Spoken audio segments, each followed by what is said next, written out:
ce soir, j'aimerais te parler des temps dans lesquels nous sommes.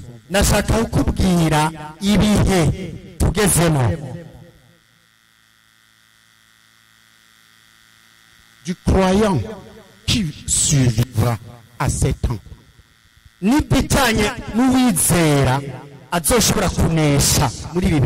Du genre d'église qui survivra devant Dieu à ces temps-ci.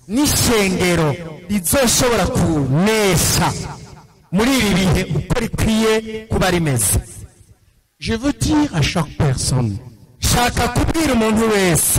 monde que vous voyez va vers sa fin. Et cela n'est pas décrété par un homme, mais par Jésus-Christ, le gouverneur de l'univers. Personne n'y peut rien faire. Je voudrais que tu saches que le monde dans lequel tu te trouves n'ira pas de mieux en mieux. Il ira de mal en pis. Je vais te démontrer ça dans la Bible. La seule personne qui doit changer pour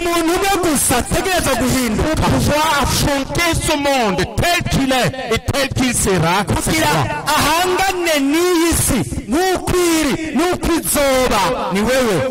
Si tu crois que le monde va changer, tu te trompes. Il va changer. Mais il va changer de mal en pire. De mieux en mieux. Ce monde est voué à la destruction. Les nations que vous voyez, leur temps court à la fin. Les nations courent à sa fin. Le temps du règne de Christ approche. Ça a été prophétisé d'avance. Et cela de se démontrer de jour en jour. Mais les hommes n'entendent pas. Je veux vous parler de l'actualité.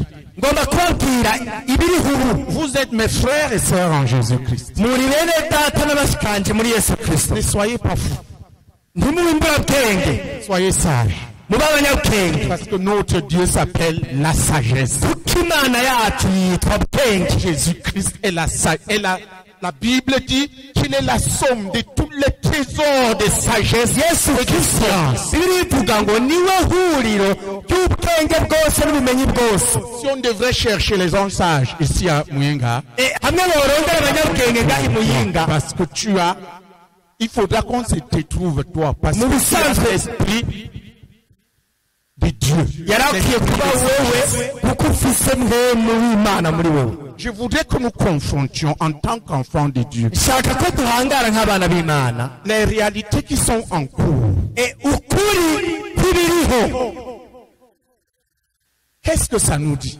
Qu'est-ce que Dieu est en train de dire? Qui a entendu parler de coronavirus? Lève la main. Très bien. Tout le monde. Alléluia.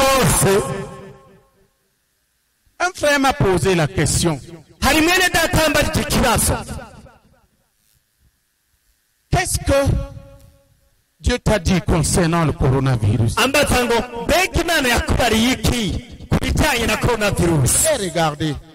Je voyais que c'est quelqu'un qui veut que je lui dise que j'ai entendu une voix, ou j'ai entendu une prophétie, ou entendu je ne sais pas quoi qui m'a dit que.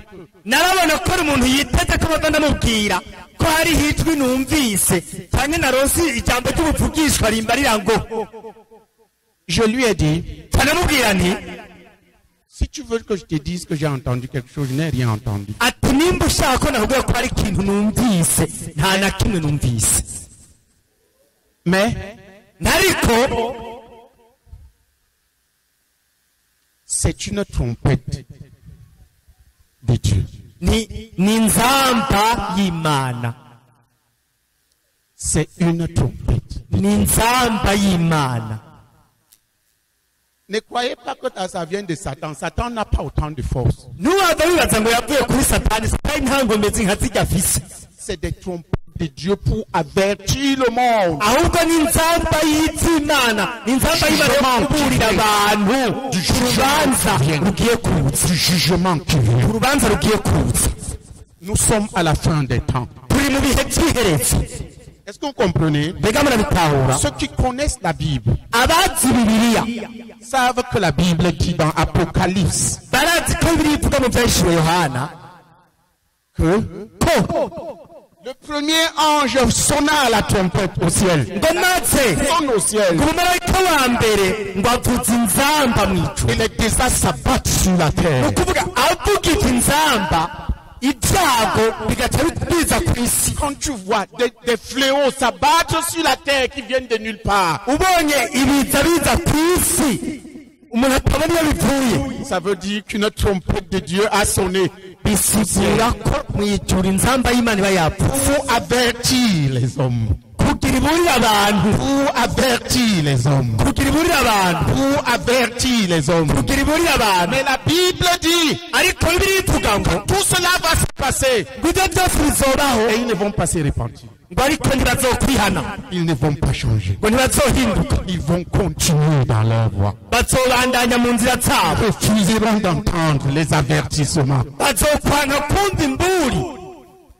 Je voudrais que vous parlez avec vous de ça.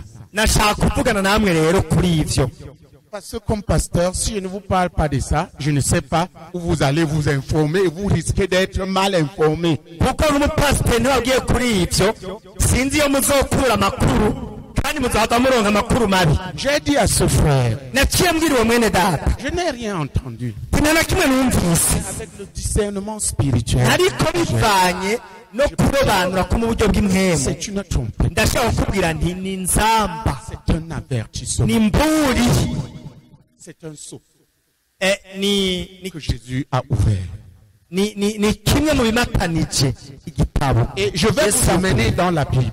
nshaka rero kubazana muri Bibiliya. Je voudrais que tu saches nashaka kumenya que l'univers-ci que tu vois, ko ibi byaremwe ubona quelqu'un a reçu l'autorité de le diriger. hari uwahawe ububasha bwo kubiganza bwo kubirongora. Il s'appelle Jésus. yitwa Yesu. Rien ne se passe nta kintu na kimwe kiba qui n'a pas reçu de lui l'autorisation de se passer. atemeye twenyene ko kiba. satani nta kimwe ashobora gukora. Jésus tient les nations. Yesu niwe afise amahanga mu biganza vyiwe. Jésus tient l'univers. Yesu niwe afise ivyaremwe vyose mu biganza vyiwe. Alléluia. Amen.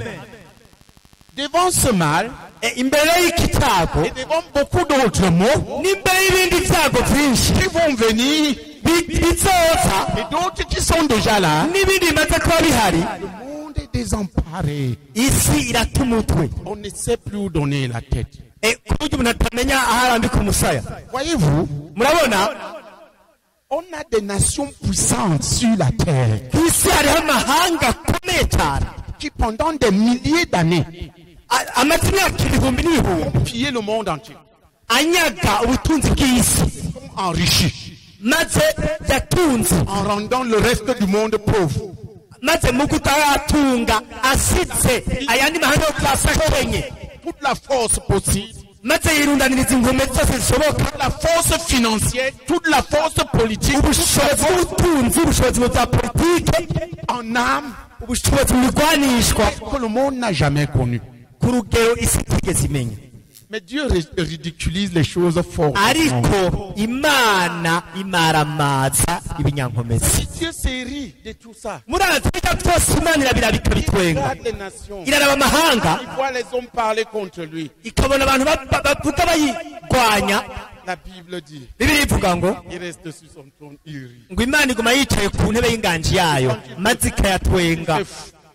kuko igize gusa Des milliers sont soufflés. ibihumbi n'ibihumbi bitegurwa n'umuyaga Parce que les hommes ne savent pas qu'ils ne sont que poussière. kuko abantu ntibazi ko ari umukungugu gusa Leur vie, même le souffle, même le vent qu'ils respirent, vient de quelque part. ko mbere n'ubuzima bwabo nimwe mu bahumeka zifise aho Il suffit ziva que Dieu l'arrête pour 5 minutes. Imana gusa byosaba kwizihagarika nk'iminota 5 Je suis le genre qui réfléchit. jenda umuntu yiyumvira Un jour, quand je regarde les gens en train de désobéir à Dieu, umunsi umwe hari igihe naraba abantu ingene bagararitse Imana je dis, mais Dieu est très bon. tuvuga ati Imana ni nziza cyane Si c'est moi iyaba yari jewe qui étais à sa place, yaba nari mu gishingo cyayo j'arrête la respiration d'abord pour 2 minutes. amagarika uguhema iminota 2 gusa Laisse arrêter tout le monde. imwe muzigahagarara bose hasi Et quand je leur donne l'avertissement, si dans 3 minutes chacun n'a pas réglé sa vie, nkajaravuga ati mu minota 3 umwe wese muri mwebwe ataratunganya ubuzima bwiwe vous allez avoir chaud. murakabona Heureusement que ce n'est pas moi.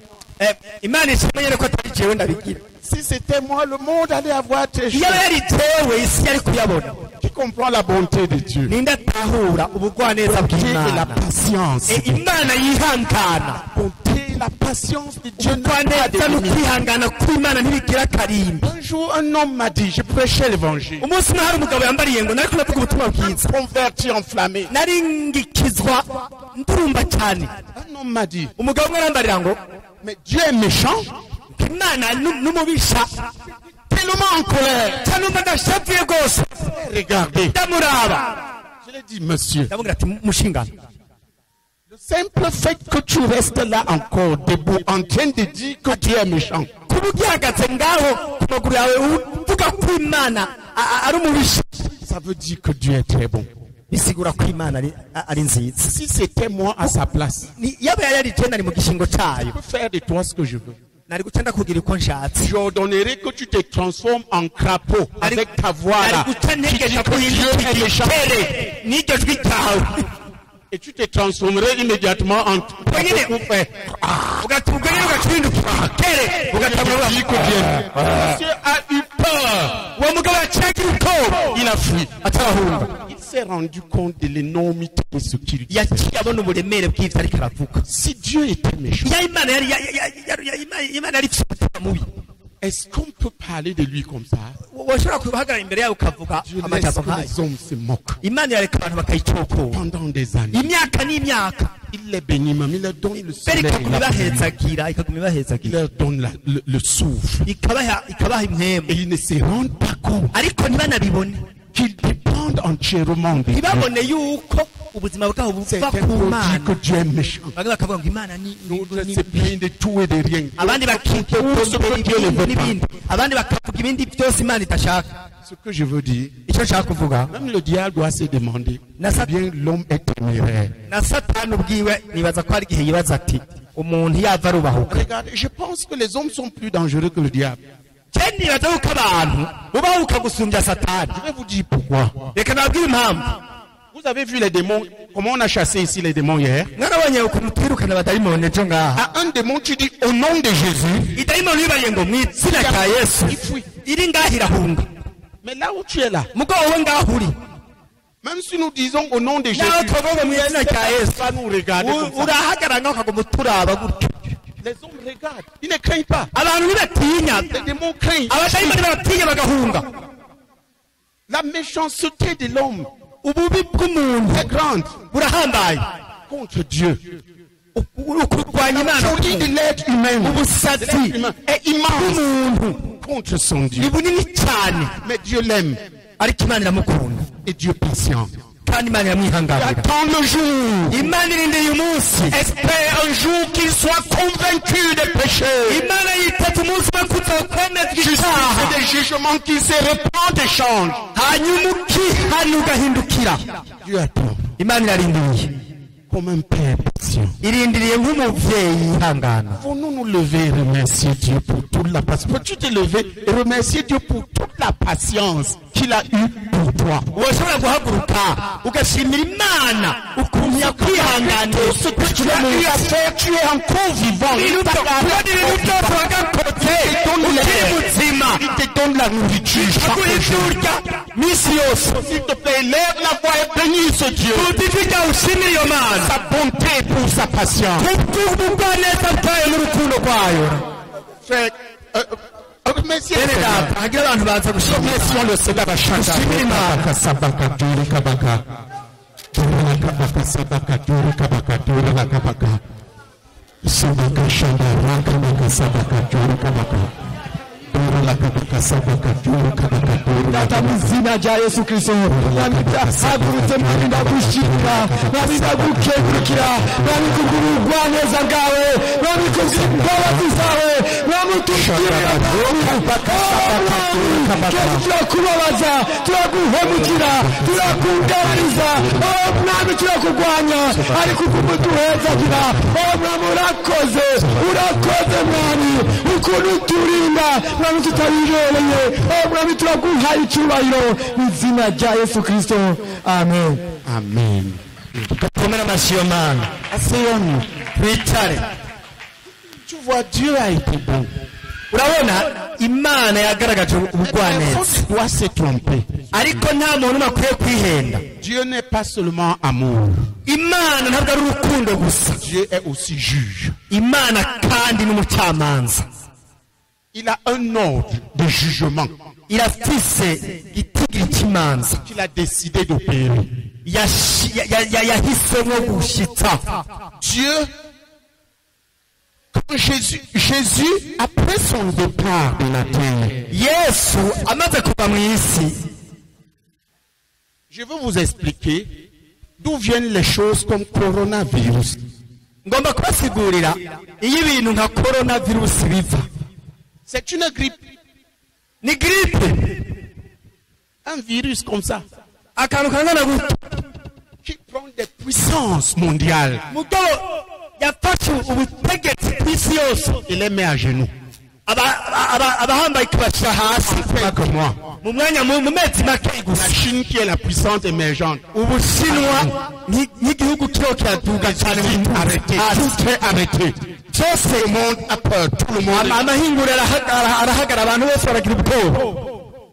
L'économie est entrée en récession. ubutunzi Il y a des gens qui ont accumulé des milliards tels que nous ne pouvons même pas en penser. ni abantu barunze amamiliyari ku rugero tudashobora no kwiyumvira. Il est entré en Europe.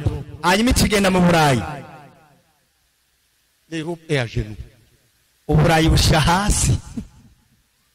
Et c'est des gens qui, on disait qu'il y a les meilleurs hôpitaux, il y a ceci, il y a kandi n'ahantu bavuga ko hari ibitaro bikomeye abaganga, ibitaro birarengerwa, est à genoux. ubuganga burarengerwa buja ku mavi, Le système économique à genoux. ubutunzi ku mavi.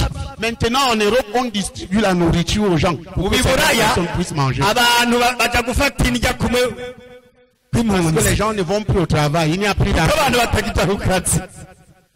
En quelques mois, mu mezi makeyi toutes ces grandes économies, ubwo bihugu byose bifite ubutunzi Dieu a bukomeye, envoyé juste une petite grippe Imana yarungitse akagiripe gatoyi gusa qui les a frappés. Boum. karabikubita pomu. Toutes ces grandes économies sont à terre. ubwo butunzi bukomeye buca hasi. Et je me rends compte que des pays pauvres s'en vont maintenant à l'aide des pays riches. ku buryo ubu ndiko ndabona ibihugu bikenye biriko bifasha ibihugu bitunze. Pourquoi Dieu ridiculise les forces kuko du monde? Imana imaramaza ibinyenkomezi vyo muri isi. Où le dirigeant est particulièrement arrogant. hari igihugu umuperezida wacu asanzwe ari umuntu w'amanyama. L'un des présidents les plus arrogants qu'il y a maintenant, umwe mu baperezida b'amanyama bahari ubu, celui de l'Angleterre, uwo mu Bwongereza, qui disait que le coronavirus, yavuga ngo coronavirus ça l'a attrapé dans son propre bureau. yaciye imusanga mu mubiri we. Alléluia. Amen. Trump, qui est le plus grand barbare d'entre eux tous, Trump rero wewe n'umubarubaru n'umupararanganya nyene bapararangana. Quand il a vu que ça a attrapé son bras droit, amaze kubona yuko yafashe umwe mu bamwe muri hagufi, il a commencé à trembler. yacatanga kujugumira.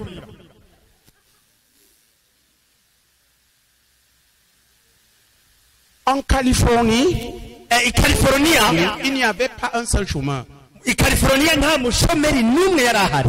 Il connaissait le plein emploi. Umuntu wese California yari afite akazi. Des gens riches, Abantu batunze, économie solide. ubutunzi bukomeye.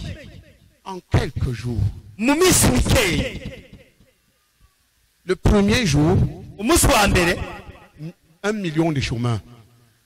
umuriyoni w'ibishomeri California. Avant 2-3 jours, il y avait déjà 3 millions de Imbere chômeurs. yuko iminsi ibiri itatu aramaze kuboneka nk'umuriyoni zitatu z'ibishomeri. Ils sont en train de devenir comme l'Afrique. Ubu bariko bahinduka nka Afurika. Leur économie, Ubutunzi bwabo toute leur politique est réduite à zéro bwahindutse ubusa, par une grippe buhinduwe ubusa n'akagiripe venant de nulle part. atawuzi iyo kazananye. D'où cela vient-il? Ibyo none bitapfa biva he? Pourquoi ça? Kubera ikirungu, Pour le monde, avec toute sa science, kubera donner la vie. n'ubuhinga bwayo bwose n'ubumenyi byanse ko On est au moment où uborera umuti icyo kibazo. la science a atteint son meilleur niveau. Iki gihe ni igihe aho ubumenyi bwageze ku rugero kw'isonga, Mais tous les chercheurs du monde entier ne peuvent pas protéger les hommes contre une grippe. ariko abashakashatsi bose bo mu isi ntibashoboye gukingira abantu akagiripe. Dieu ridiculise les forces. Imana imaramatsa ibinyenkomezi. Mais la réalité est que Ariko ukuri ni uko c'est des avertissements. ari imburi. Dieu signale au monde. Imana iriko iramenyesha isi Jésus frappe à la porte. ati Yesu ariko aradodoza. Signale au monde. J'arrive. iriko irabwira isi iti ndaje vuba. Je suis au contrôle de l'histoire. Vous ne pouvez rien faire. kahise kose n'amateka nabigise mu kiganza, nta na kimwe mushoboye ntarimwo. nimumpindukiriye mugaruke kuri jewe. C'est pour ça que Nico gituma je ne voudrais pas que tu prennes coronavirus comme une fiction. Non, non. sinashaka ko ufata coronavirus nk'ikintu kidahari. Ne le prends pas comme une fiction. Tu te seras en train de te tromper. Ntuyifate kidahari wowe uri kurihenda, Prends ça très au sérieux. ahubwo uyifate ntuyivyinishe. Que tu es un enfant de Dieu. kuko uri umwana w'Imana. Les précautions qu'on dit que tu prennes, ne tente pas Dieu. ibyo batubwira byo kwibara ubikore, ntugerageze Imana. Dieu n'a pas dit que tu ailles le tenter pour qu'il te guérisse après. Imana ntiyavuze ngo ujye kuyigerageza kugira izogukize mu nyuma. Oya, niwagerageza Imana Lave régulièrement les mains. uza urakaraba kenshi nka kurya babivuga. Regardez, Heraba, on peut me blesser par couteau jewe ushobora kunkomeretsa n'imbugita, et Dieu ne permet pas que je meure. N'est-ce pas? ushobora kuza kunkomeretsa n'imbugita. Dieu me guérit, n'est-ce Imana pas? ntiyemere ko mpfa Si ikangiza. moi-même je prends le couteau, Mugabo jewe nyine nciye mfata imbugita je dis, parce que je suis enfant de Dieu, je vais me poignarder. kuko ndi umwana w'Imana ngira nicumite Imana irankiza. Ça s'appelle quoi? Ibyo babyita iki? Ça, c'est tenter Dieu. Uko ni ukugerageza Imana. Et tu vas mourir. Ubigize uzoca upfa. Il y a un mal qui est sur le monde. Hariho icyago kiri kuri iyi si. Ne pas dire comme moi je suis enfant de Dieu. Ntugende kuvuga ngo jewe kubera ndi umwana w'Imana ngo nikize. Dieu n'a pas dit que tu ailles tenter. Imana ntiyavuze ngo ugende kugerageza. Nous sommes des hommes et des femmes sages. Turi abagabo n'abagore bafise ubwenge. Les choses qui sont dites, lave-toi les mains. Wubahirize ibyo bagusaba, ukarabe. Écoutez-moi. Umviriza neza. Ne dis pas moi j'ai la foi, j'ai plus de foi que toi. Ntuvuge ngo jewe ndafise ukwizera, nanjye ndafise ukwizera ko kurusha. Quand le décret de Dieu sort sur la nation, Iyo ibyashinzwe n'Imana bije ku le bihugu, Burundi est parmi les nations. bije ku mahanga, Uburundi nabwo buri mu mahanga. Qui comprend? Ninda bitahura. Qui comprend, frère? Ninda bitahura. Il y a les croyants au Burundi. Mu Burundi hariho Il y abizera. en a au Congo. Muri Kongo bariyo. Pourquoi ça attaquerait le Congo et t'en attaquerait pas le Yoza Congo? muri Kongo ntibize mu Si Burundi. c'est Dieu qui l'a permis, Nimba ari Imana il y a yavyemeye. des pécheurs partout que Dieu veut juger, que Dieu veut avertir. Mu bihugu byose hariho abanyabyaha Imana ishaka kuburira. Donc je n'attends pas que le monde change. jewe nasinyitega kwisi hinduka. Moi, je dois me former pour être croyant. Je triomphe dans un monde qui est en train de périr. Voilà ce que Dieu fait. Anesha muri iyi si kirahona. Dieu n'a pas promis aux hommes qu'il va sauver une nation. Non. Imana ntiyasezeraniye abantu kizokiza ihanga rimwe. Il y a une seule nation. À cette fin de temps, Dieu va visiter spécialement hari ihanga rimwe muri à la fin. Après l'Église sera enlevée, la nation d'Israël. Bwanyuma ishengero ryamaze kuva mu isi. Ces autres nations sont en train d'aller à leur fin. Ayandi mahanga yose iherezo ryayo ririko rirashika. Et c'est Jésus qui dirige. Kandi ivyo byose birongowe na Yesu niwe abirongora. Ne prétendons pas Rero ntitwigirishe ce que Dieu n'a pas dit. ngo tuvuge ivyo Imana itavuze. Ce que Dieu a dit, Ivyo Imana yavuze si tu veux le connaître, ushatse kubimenya il faut que tu connaisses l'histoire de Dieu avec l'humanité après que Jésus est monté au ciel. bisaba kumenya Il y a une histoire. inkuru y'ibyabaye hagati y'Imana n'abantu Yesu amaze kuja mu ijuru. Je veux que vous compreniez ça. Shaka ko mutahura ivyo. Et c'est la parole de Dieu. Ce n'est pas une prophétie venant d'un homme, c'est la parole. Ni jambo ry'Imana ntabwo ari ubuvugishwa buzanywe n'umuntu. Nous allons le lire. Tugomba Et kubisoma. ma prière, c'est qu'au regard de tout ça, tu saches que Jésus est au contrôle. Kandi isengesho ryanje ni uko igihe cyo buri kurabisoma Rien ne lui échappe. umenye ko Yesu ari bafise mu biganza kandi kimwe kimucika Vis-à-vis de ton Dieu. utuhindura inyifato ku Mana yawe. Et que tu sois ce chrétien vainqueur qui triomphera au fin des temps. Anesha azonesha muri ibihe vya nyuma. Qui comprend? Il y a un genre de chrétien que Dieu veut produire en cette fin de temps pour triompher. Hariho ubwoko bw'abakristo Imana ikeneye kuronka muri iyi Le minsi monde n'ira pas mieux, mais toi, tu dois devenir un vainqueur pour triompher. isi ntizotera ibimera neza ariko niwe utegerezwa kuba unesha kugira ngo Ce que vous voyez aujourd'hui dans le monde ibyo mubona ubu mu isi est petit par rapport à ce qui va arriver. ni bito ugereranije n'ivyimirije kuza. Vous comprenez? Murabitahura? Bien. Je vais vous raconter de l'histoire. Comment avance l'histoire Ngoma nabwira ukuntu de Dieu avec l'humanité ibintu vyagiye birakurikirana depuis que Jésus hagati y'Imana n'abantu est monté au ciel kuva igihe Yesu yari amaze et il kuva a mu ijuru pris la direction comme roi des rois et seigneur des seigneurs, uburongozi bw'ibintu byose nk'umwami w'abantu gouverneur de l'univers. nk'urongora. Le problème, c'est que les gens ne comprennent pas et prennent les choses à tort et à travers. Ikibazo ni uko abantu batabitahura bagaca bafata ibintu. Ce monde est entre les mains de Jésus. Iyi si iri mu biganza bya Yesu. Que tu le saches. Shaka kubimenya. Les gens peuvent parler. Abantu barashaka Mais kuvuga ils ne savent pas que même dans leur folie, ils exécutent le plan de Jésus. ntibamenye ko no mu busazi bwabo bariko barashitse imigambi ya Parce Yesu. que les mauvais plans doivent être exécutés par les mauvaises personnes. Kuko imigambi mibi itegereza gushitswa n'abantu babi. Prenons Apocalypse. Reka dusome ivyanditswe Yohana. Nous allons voir la prise de pouvoir de Jésus au ciel. Tugomba turabukunda Yesu yahawe ububasha mw'ijuru. Nous allons voir l'évolution de la comment Jésus dirige l'histoire Turabukunda Yesu depuis ce temps-là ari washinga ibiba jusqu'à ce jour et ce qui va se passer par la suite. n'ibizoba muri kazoza. Et vous comprendrez pourquoi je vous dis, Muca mutabura igituma ndababarira nti si quelqu'un a la tête, qu'il soit prêt. nimba hari umuntu afise ubwenge Jésus est à la route. Yesu ari kuruki aradodora. Ouvrons Apocalypse 5. Tuzingurure mu vyashiriwe Yohana 5.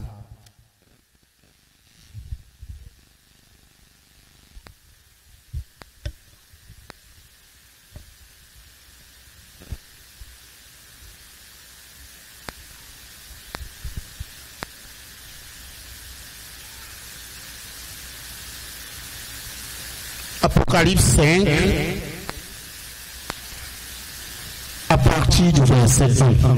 Ivyashiriwe Yohana 5 guhera ku murongo. Ceux qui ont les Bibles, prenez-les Abafise Bibiliya muzingurure et lisons posément. dusome dutuje Essaye de comprendre ce qu'il dit. ugerageze gutahura icyo avuga. Ça, c'était après que Jésus ressuscité est monté au ciel. Qu'est-ce qui s'est passé au ciel? Hari nyuma yo kuzuka kwa Yesu no kurira mu ijuru. Mbega habaye iki mu ijuru? Jésus a été couronné sur deux plans. Yesu yambitswe igitsibo comme dirigeant de l'Église, mu mpande zibiri. le souverain sacrificateur, Nk'umuherezi mukuru il apparaît dans Apocalypse 1. bigaragarira mu byahishwe Yohana ikigabane cya mbere. Comme dirigeant des nations, ubu rero nk'uganza amahanga de l'histoire de l'univers, ashinga ibishika ku isi. il prend le règne dans Apocalypse 5. Des mains de Dieu le Père. Ibyo nabyo yabihawe bigaragara mu byahishwe Yohana 5. Voilà, c'est à partir de là que nous commençons. Si tu veux suivre toute l'histoire, tu commences à Apocalypse 1, tu vas voir l'apôtre Jean voit Jésus, le souverain sacrificateur. Ibyahishwe Yohana ikigabane cya mbere, aho Yohana yeretswe Yesu nk'umuherezi mukuru. Amaso yiwe yari ameze nk'imbuga y'umuriro, ikanzu yiwe cette étoile entre les mains qui sont les 7 puissances de Dieu. afise inyenyeri indwi mu ntoke bisobanura ubushobozi indwi bw'Imana. Parmi les 7 chandeliers qui sont les 7 agendagenda il adresse un message à chacun. amashengero rimwe ryose message De ce qu'il faut faire, de ce qu'il ne faut pas faire. ibikwiye gukorwa ibyo bakwiye gukora Jésus, badakwiye gukora. le souverain sacrificateur de l'Église. nk'umuherezi mukuru Là, il apparaît comme dirigeant de l'Église. aho Yesu agaragara. Mais dans Apocalypse 5, mu byahishwe Yohana 5, Dieu nous montre Jésus prenant en main l'histoire de l'humanité. Imana itwereka Yesu afata mu minwe ibizana ku isi. Reka dusome. C'est le couronnement comme roi des rois. yari yimitswe nk'umwami w'abami, ashinga ibiba ku isi. Nous sommes dans la période des nations. C'est les nations qui gouvernent la terre maintenant. ubu turi mu bihe by'amahanga, amahanga niyo aganje isi. Cette période est en train d'aller vers sa fin. iki gihe cy'amahanga kiriko kiraja ku iherezo. C'est toute une histoire. Pour bien comprendre, il faut un enseignement qui part de Apocalypse 1 jusqu'à la fin. ukurikirana inyigisho ihera mu byahishwe Yohana ikigabane cya Ça va prendre le temps. Nous allons y arriver, mais ça va prendre le temps. tuzobishikako mugo. Si tu veux suivre, ushaka gukurikira, on va commencer à enseigner. Suis sur Radio Voix de la Croix Burundi. niba Tu vas ushaka être bientôt ou bien sur YouTube. uzobikurikira ku iradiyo ijwi ry'umusaraba mu Burundi, canke kuri YouTube, canke baze barabikurikira ku Apocalypse 5. dusome ibyahishwe Yohana 5. L'intronisation de Jésus-Christ comme roi kwimikwa kwa Yesu Kristo de nk'umwami l'univers. nk'umwami w'isi. Je vis dans la main droite de celui qui était assis sur le trône un livre écrit en dedans et en dehors, scellé de 7 sceaux. mbona igitabo mu kuboko kw'iburyo kw'ibyagiye kuri ya ntebe, cyanditse imbere n'inyuma, kidombagije k'udushasharandwi tukimatanije. L'apôtre Jean est venu pour voir intumwa Yohana et annoncer yari yatwawe mu au ijuru monde ce qui est kugira rendu. yeretswe ibijyanye n'amashengero maze aze kubimenyesha isi. Et j'ai vu un ange puissant qui criait d'une voix forte, mbona umumarayika w'inkomezi nyinshi asemerera n'ijwi rirenga, qui est digne d'ouvrir le livre et d'en rompre le sceau. ati ninde bibereye ko azingurura kijya gitabo ngo amene ibikimatanije. Et personne dans le ciel, ni sur la terre, ni sous la terre, ne put ouvrir le livre, ni même le regarder. ntihagira uwo mu ijuru cyangwa uwo ku isi cyangwa uw'ikuzimu ashobora kuzingurura icyo gitabo cyangwa kukiraba.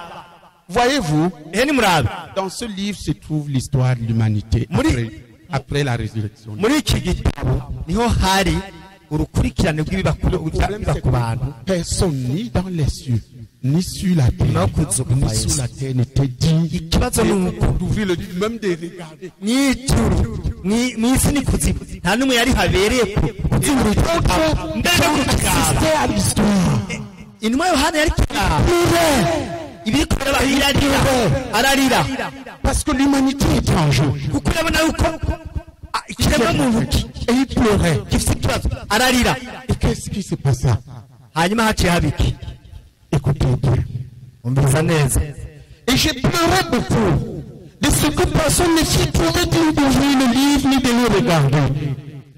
Nanje mbizwa cyane nuko hatabonetse ubereye kuzingura icyo gitabo cyane kukiraba. Et l'un des vieillards me dit, umwe muri babakuru arambarira ati naturira, voici le lion de la tribu de Juda, ehi ntambwe yo mu muryango wa Yuda, le rejeton de David a vaincu pour ouvrir le livre et ses 7 sceaux. Applaudissons pour Jésus. umunaga wo ku gishitsi cya Dawidi yaranesheje ngo azingurure igitabo amenye ibikimatanije ndwi. Komera amashuri ya Yesu. Vous n'avez pas applaudi. Nakuye amashi.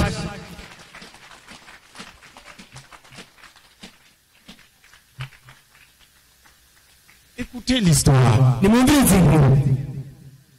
Écoutez la suite de l'histoire. Mwumvirize ukuntu muri bandanye. Et je vis au milieu du trône et des 4 êtres vivants et au milieu des veillards un agneau qui était comme immolé.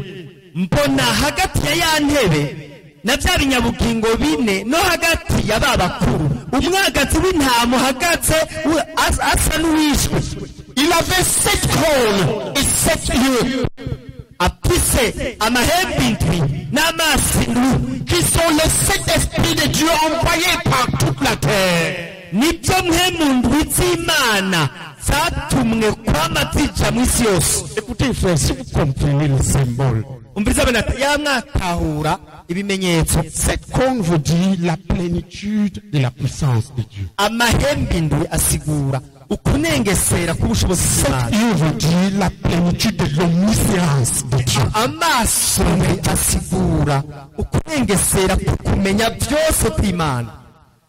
Applaudissons pour Jésus. Komera amashi umwami Yesu.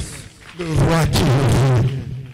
Le roi qui revient. Umwami agiye kuza. Fais tout ce que tu fais, mais n'oublie pas, il revient. Ukora ibyo ushaka byose mugabo ntiwibagire agiye araza vuba. Jésus revient. Yesu araza vuba. Ça, c'était son intronisation. Icyo uko kwari kwimikwa. Continuons à lire. Reka tubandanye gusoma. Verset 7. Il vint. Il prit le livre de la main droite de celui qui était assis sur le trône. Araza agikura mu kuboko kw'iburyo kw'ibyagiye kuri ya ntebe. Quand il eut pris le livre, Amaze kwabira icyo gitabo, les 4 êtres vivants, byari nyabugingo bine les 4 vieillards se prosternaient devant l'agneau. n'abakuru 24 baca bikubita imbere y'uwo mwagazi. Prenant chacun une harpe et une coupe d'or, bafise inanga remplie de parfums qui sont les prières des saints. n'inzabya z'izahabu zuzuye imibakuru y'amasenga. Ils chantaient un cantique nouveau. baririmba indirimbo nshya.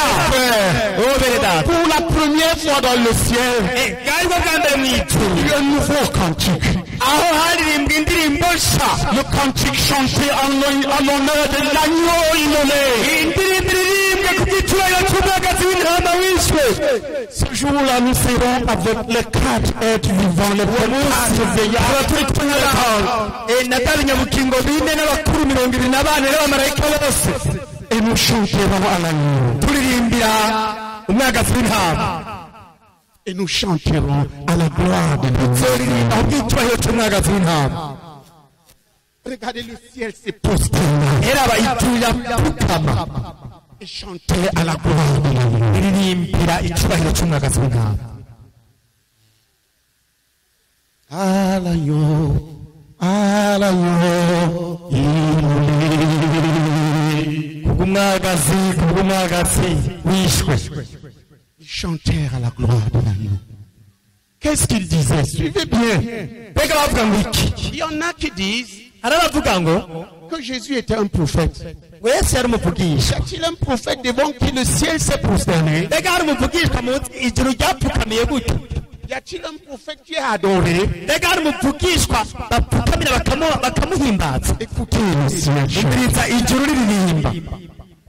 Écoute. Les 4 êtres vivants, si tu connais le ciel, tu connais bien la parole. Les 4 êtres vivants sont les chérubins qui sont sous le trône de Dieu. Selon l'Esprit de Dieu, il ne crie que gloire. Saint, Saint, est l'Éternel. Ce jour-là, ils changèrent de cantique. Applaudissons pour Jésus. Il y a un autre cantique dans le ciel. Ils vont chanter un cantique nouveau. Celui qui entend. Celui qui rejette Jésus-Christ serait rejeté dans les poubelles de l'univers et détruit.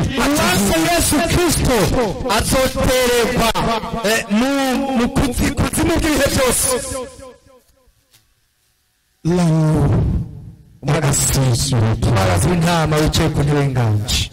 Alléluia. Amen. Niwe aganje ibibakwi. Voici ce que la Bible nous dit.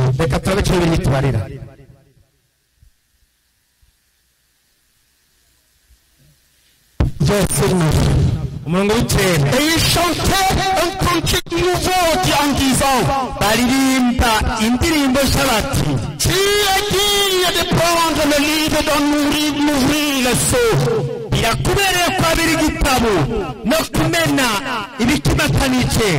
Tu as été immolé.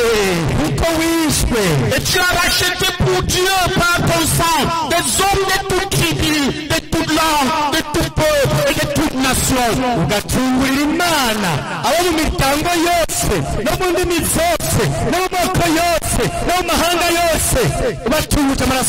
C'est par Jésus que nous sommes le peuple de Dieu. Sinon on était voué à la destruction éternelle.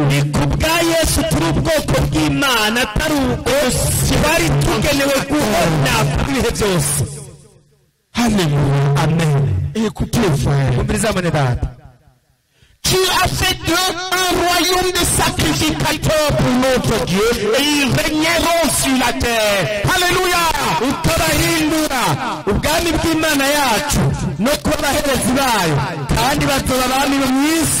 Nous sommes un royaume de sacrificateurs pour Dieu, rachetés par le sang de l'agneau.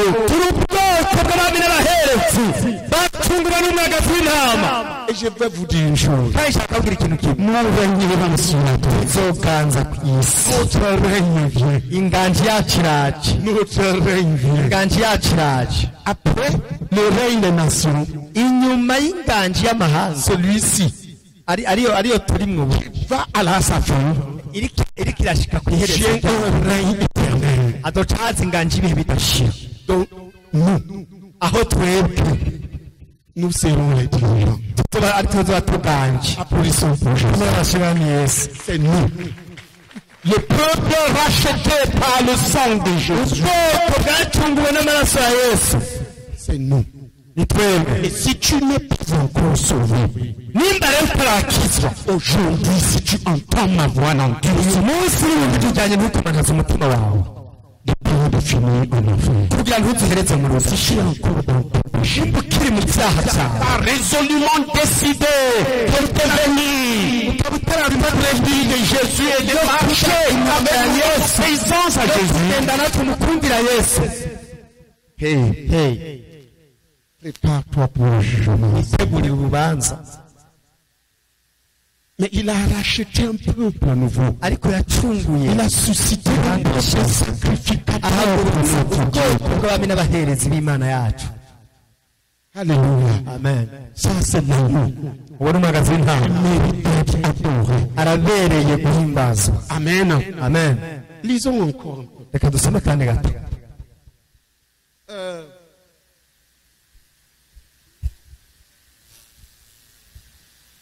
Verset 10. Non, verset 11.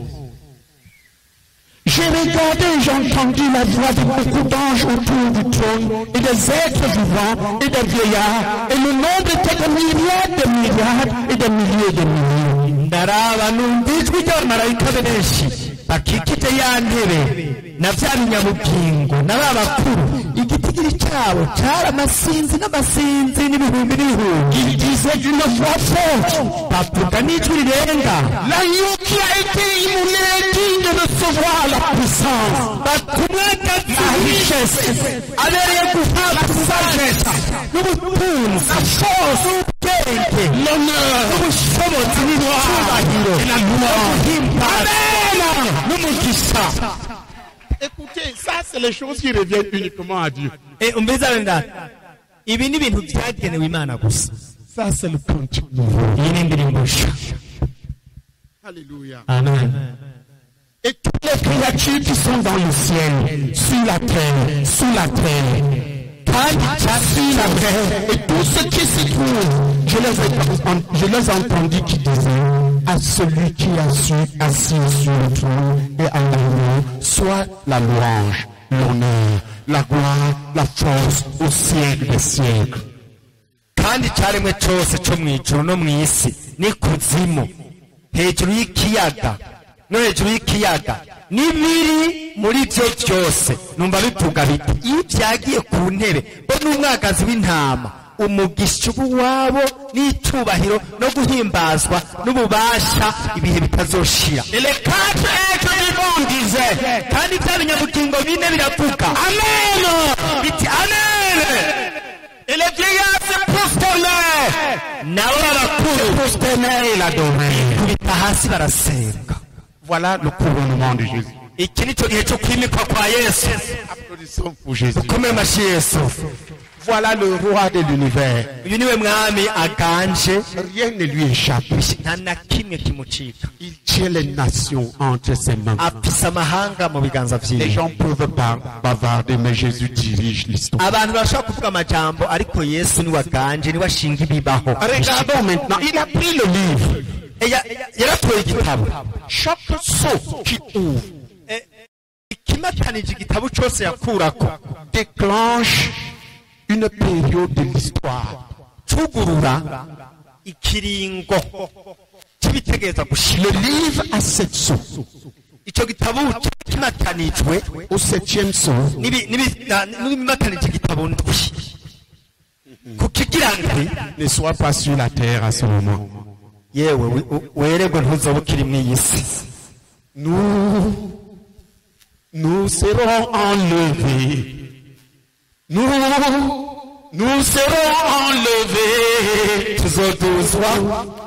Nous serons enlevés quand le Seigneur Jésus viendra. yagaruka Au 7e sceau, kimatanije igitabo kigira ndwi. je ne serai plus là. sinzoba nkiri hano. Je te souhaite de ne pas être là. nawe ndakwipfuriza kutoba ariho ukiri. Frère, les gens vont chercher la mort. Ils ne trouvent pas la mort. abantu bazorondera urupfu rubahunge barubure. Ils vont voir Jésus qu'ils ont méprisé durant toutes les années. bazobona Yesu uwo basuzuguye imyaka n'imyaka. Tout sera consumé. byose bizoturwa Tout sera consumé. n'umuriro. Tout sera consumé. n'umuriro. Quand le Seigneur Jésus reviendra. Yesu niyagaruka. Les milliards de dollars seront consumés. Quand le Seigneur Jésus reviendra. umwami Yesu niyagaruka. Les voitures seront consumées. Quand le imiduga myiza Seigneur izotongorwa n'umuriro. umwami Yesu niyagaruka. Les belles églises seront consumées. Sengero meza Quand le Seigneur umwami Yesu Jésus niyagaruka. tout byose sera consumé. bizotongorwa Ouais, n'umuriro. ce sera ça. Ce sera ça. nuko bizogenda. Jésus revient. Yesu araje. Tout ce que vous voyez sur la terre ibyo maintenant, mubona byose ku isi ubu C'est des périodes de l'histoire ordonnées par Dieu pour avertir les hommes. ni ibihe byashinzwe by'ibitekerezo gushika byashinzwe n'Imana biburira abantu. Rien n'échappe à Jésus. Heni murabe Tu peux me dire, mais d'où vient le coronavirus là? Yesu nta na kimwe kimucika. Mushobora kumbaza uti none coronavirus muri ibyo byose? Je vais te montrer. Ndakwereka. Le livre avait 7 sceaux. Iki gitabo cyari gifise ibikimatanije indwi. Jésus, à ce moment-là, ouvrit le premier sceau. Icyo gihe Yesu akura ku kimatanije igitabo cya Il y mbere. a eu un mouvement spirituel sur la terre. Maze haza Après le départ de Jésus, ibihe kanaka byo mu buryo bw'imhemu ku isi. l'esprit du faux christianisme et des fausses religions. Inyuma yo kugenda kwa Yesu mu ijuru, imhemu y'ubukristo butari bwo n'idini Je vais vous montrer. n'ubuzimire byaciye Quand tu bihagurukira. ouvris le premier sceau, Igihe yugurura ikimatanije igitabo cya mbere, prenons maintenant 6. ubu tuje mu byanditswe Yohana 6. Mbona umwagazi w'intama amena kimwe muri twa dushasharana. Et j'entendis l'un des 4 êtres vivants qui disait d'une voix de colère, viens, Numva kimwe muri bya binyabugingo bine kivuga. voici le cheval blanc. Mbona ifarasi y'igitare. Kandi Écoutez bien, umviriza, ça c'était le premier esprit iyi niyo yari mhemu ya qui mbere. a régné sur la terre. Niyo mhemu ya mbere yaganje ku isi. C'est le départ de Jésus. Inyuma yo kugenda kwa Yesu, Un cheval blanc. ifarasi y'igitare. Celui qui le montrait avait un arc. Une couronne lui fut donnée et il partit en vainqueur pour vaincre. Kandi uyicayeko yari afise umuheto, ahabwa igitsibo, agenda anesha kandi ngo yamanesha. Quand tu regardes ce cheval, tu as l'impression que c'est qui? Uravye iyo ndogoba Que c'est wibaza ko ari inde? C'est faux. Ko ari Yesu, sibyo? Et c'est ça. Ni C'est le faux christianisme. ubukristo Je vais vous kinyoma. montrer pourquoi. Ndabereka igituma. Il a toute l'apparence du christianisme. Ibyo igaragara nk'uko umengo ni ubukristo. Le cheval blanc Ifarasi yera avec un cavalier tout en blanc. n'uwigenderako yambaye ivyera, Et regarde ce qu'il porte. ariko urimo urabona icyo afise. Il porte quoi en main? Yari afise iki mu ntoki?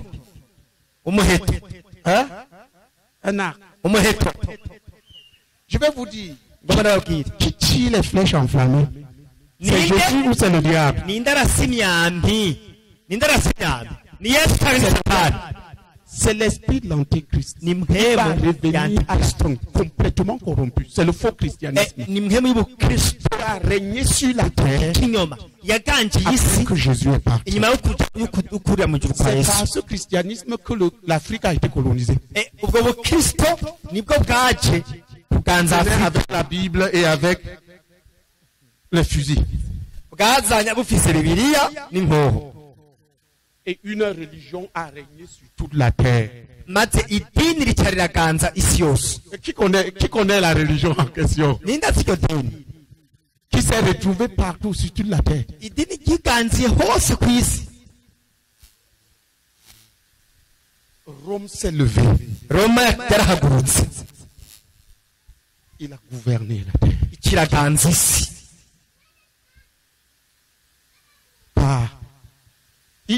C'était, l'apparence était chrétienne, mais il manquait l'épée. L'épée, c'est la parole. byagaragara nk'umukristo, Au lieu de ariko l'épée, habudzemo inkota. flèche enflammée de Satan. Inkota ni ukuvuga ijambo ry'Imana. Mu gishingo cy'inkota ahubwo hari Un umuheto. christianisme qui n'est pas basé sur la Bible est démoniaque. ubukristo bwose bubakiye kuri Bibiliya. Et la Bible dit qu'il y a un pour vaincre. Il vainquit des nations. ngo yagenda nk'unesha kandi anesha. Va encore d'autres faux. Ati aha mu nyuma haza n'ibindi byinshi by'ibinyoma. Ça s'amplifie avec d'autres fausses religions qui ne servent. Byagiye bigwizwa n'izindi nyani madini Le y'ibinyoma. discours semblait bon, Imvugo wumva ari nziza, mais ce n'était pas la parole de Dieu. ariko atari ijambo ry'Imana. Quand tu prends le bouddhisme, le discours semble bon. Ufashe iby'ababudisite, Tu prends le faux christianisme, le discours semble bon. by'ababudisite Tu prends l'islam, le discours bariko semble baravuga bon. wumva bavuga neza mugabo nta mana irimo Mais les autres ufashe sont mauvaises. Ce n'est pas la Bible. z'idini y'ikinyoma cyangwa isilamu Voilà la réalité. imvugo ni nziza ariko nta mana irimo. Tu prends le shintoïsme, le discours semble bon. On te dit les choses, tu peux même dormir debout. ayandi madini yose y'ibinyoma ufashe ibyo bavuga wowe usinziriza uhagaze mugabo nta mana irimo. Ni ububeshi kugira bahende L'humanité venait de conquérir le sauveur. Il fallait le tromper. kuko ikiremwa muntu cyari giheke kurongwa umucunguzi Premier explication. cyari giheke kugira ngo akiyote Conquis la terre. nuko rizo byaciye binyagisi. C'est vrai ou pas? kandi nibyo cyangwa C'est vrai? nibyo cyangwa Il conquit la terre. Il dominait byaciye la terre. binyagira isi iraganza isi Les présidents des pays se soumettaient. n'abakuru b'ibihugu barabicira bugufi Mais ce n'était pas Dieu. ariko ntiyari imana. Si les gens lisaient la Bible, iyo abantu basoma bibiliya à partir de là, écoute, cet esprit a bâti plus de 6 millions de vrais croyants iyi mwemu sur la terre. yishe ku isi muri ico gihe nk'imiliyoni zitandatu Premier esprit. z'abizera b'ukuri. Après cela, nyuma yaho il ouvrit un autre. Qui est en train de voir l'histoire? C'est l'histoire après le départ de ine Jésus. tukabona urukurikirane rwa kahise C'est juste kahise l'histoire. k'ibyabaye inyuma yo kugenda kwa yesu. Dirige les choses. yesu niwe arongora ibyo byose. Il ouvrit un second saut. yesu mu nyuma yuguruye Qu'est-ce qui s'est yamenye passé? agashashara Il kamatanya a parlé un cheval. C'est un cheval rouge. Alléluia. ate haza La guerre, ifarasi y'akagati le temps de guerre. cyabaye igihe cy'intambara. Ça, c'est l'esprit de guerre qui s'est réveillé sur les nations. ni mwemu y'intambara yahagurukiye amahanga. Les Perses combattirent, les Barbares, les Romains, les tout. abaperesi bagwanya abamedi Des milliers de personnes moururent. abaroma abadebagura Ça, c'est après le départ. abantu benshi barapfa. Cette période de l'histoire est passée. icyo gihe nacyo kirarengana. Il ouvrit une troisième période. hatanze igihe cya gatatu. Ce fut un autre fléau. Je vous ai dit, quand tu vois un fléau sur la terre, nari nabwiye nti quelque chose s'est passé dans les cieux. C'est ton esprit ubonye icyago qui juge le monde à cause de ces rébellions contre Dieu. cyabaye mu ijuru Qui comprend ce que je suis en train de dire? kiba ari icyago kije gucira urubanza isi uko isi ihagarariye imana. Ce que je dis ici, c'était des fléaux mondiaux. Ça ne touchait pas une seule nation. ibi ndiko navuga byari ibyago byashikira isi yose ntibyashikira igihugu kimwe. Ouvrir le troisième saut. wuguruye icya gatatu Le cheval, quel cheval? Noir. haje ifarasi Quel est ce cheval? Si tu veux le comprendre, lis après. iyo farasi yari C'est le cheval de la famine. yari yite guteza La famine s'abattit sur l'humanité. Des Inzara. milliers de personnes moururent. inzara ciza ku bantu abantu benshi Et barapfa. des peuples furent décimés. ibihugu abantu bagahona amahanga agahona. C'est l'histoire des êtres humains a été comme ça. kahise k'abantu kagiye karakurikirana gutyo. Après ça, nyuma y'ibyo vint une période plus terrible, hataza igihe kibi giteye ubwoba. qui me semble être la nôtre aussi. nibaza ko ari iki gihe cyacu. Il ouvrit le quatrième saut. yaciye yuguru ikigira kane kimatanije gitabo. Sortit un cheval hataza ifarasi qui avait un teint pâle. ibenjutse ibenje Il n'était ni blanc, ntiyera ni noir, yirabura ni rouge. ntiyatukura C'était le mélange de tout ça. ahubwo yari nk'ihuriro ry'ibyo byose. Puissance qui a pris de toute l'histoire. ni ubushobozi bwaciye buzana bufise ibyari muri ako kahise bindi byose. C'est la puissance c'est la période où nous sommes et qui est en train d'aller vers ça. ni igihe cyacu kiriho kiratera kijya ku iherezo. Regardez, à notre période, mu gihe cyacu la terre a produit le maximum de nourriture, mais il y a la famine. isi de part et d'autre. isi C'est vrai ou c'est faux? yimbura ibyo kurya byinshi C'est vrai ou c'est hariho faux? inzara hirya no hino Il y a des endroits où il y a des famines. Vrai ou faux? hari ahantu hari inzara sibyo kristo ubu umengo bafite imitwe iri mu Ne kirere cherche pas à comprendre la Bible. ntibarondera gutahura bibiliya Ils courent avec des choses confuses. biruka ibintu bitatanye Faux.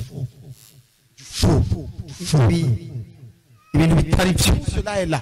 ibyo byose niho biri C'est la préparation de l'esprit d'Antéchrist. Et cet esprit s'appelle la mort. ni ugutegura igihe Pour leur Christ. iyo mpemu bayise ngo yari Tuer avec la famine. irashobora kwicisha inzara Il peut égarer les gens dans les fausses religions.